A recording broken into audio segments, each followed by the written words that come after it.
Hey y'all, I'm BagelWelsh, and this is going to be a tour of a Renaissance-style village that we built in The Sims 4 over on Twitch. So the whole idea for this build came from my Discord channel where one day we were talking about Renaissance festivals, and it just got me thinking about the festivals that I've been to and how awesome it is just being, completely immersed in that time era. So instead of just building a house, I wanted to do an entire village. So the way that I kind of arranged the village is we have most of the houses on one side of the river and then the rest of the town across the river on the other side. We have in total 12 buildings, 6 of which are community type buildings and 6 of which are residential houses. Now in the back of the town, we also have a little town square area where we have some farmers market type stands, a clock tower, and we also have a witch burning cross back in the corner here. There's also a hidden jail cell underneath the church where I imagined they would hold the witches before burning them, but I forgot to video that. So if you download the build, then you can check that out. It's underneath the church in the basement. So let's take a look at some of the residential houses. So we have 6 in total, 1 for a farming family, 1 house for a pair of vampires, 1 house for a pair of spellcasters, 1 house is right next door to the bakery for the baker herself, and then we have 2 more generic houses. When I was furnishing these houses, I was really trying to use older, more rustic looking furniture to keep that medieval / Renaissance vibe. I only used off the grid appliances, so we didn't use any electricity throughout the entire build, so no lights, only candles, things like that.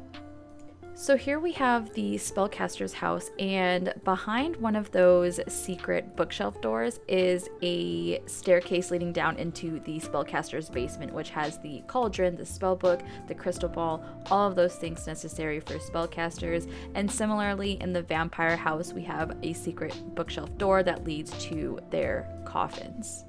So here we have our first community type building, and this is an antique shop. So I just imagined this to be a spot where people can just buy and trade items that they've collected or made along the way. So we just kind of cluttered it up with a bunch of stuff.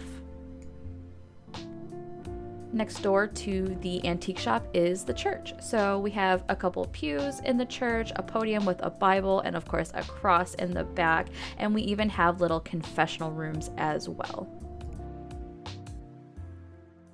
Down the road from the church, we have the inn, which has a restaurant on the bottom level, and then in the upper levels, there's a whole bunch of bedrooms to rent, which I forgot to video, so we're gonna ignore that.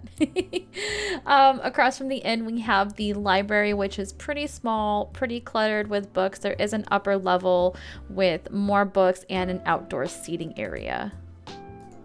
And here we have the pub, which is just a little bar area. There's some tables, a fireplace inside. There is an upper level with another fireplace and more seating. And there's also a little deck overlooking the river. Next we have the bakery, which uses off-grid appliances like the ice box and the wood-burning stove. It also has a nice big counter space in the center and a window countertop, which I imagine the baker would use to sell her pastries. And of course, the baker's house is conveniently right next door. And there you have it. There is the Village of Bagelton. Now I placed the village on the 64 by 64 lot in Henford on Bagley. And as far as packs go, I did use almost every single pack, but the ones that I used the most were cottage living for the clutter items and get together for a lot of the wall paints and exteriors of the buildings. However, there is no custom content, so if you would like to download this build for yourself, my gallery ID is BagelWelsh, same as my YouTube. You are more than welcome to download it. And if you like this build, go ahead and comment below. Let me know what you think. Let me know if there's anything else you'd like to see me do. And of course, subscribe to the channel because I will be posting more build tours and tutorials in the near future.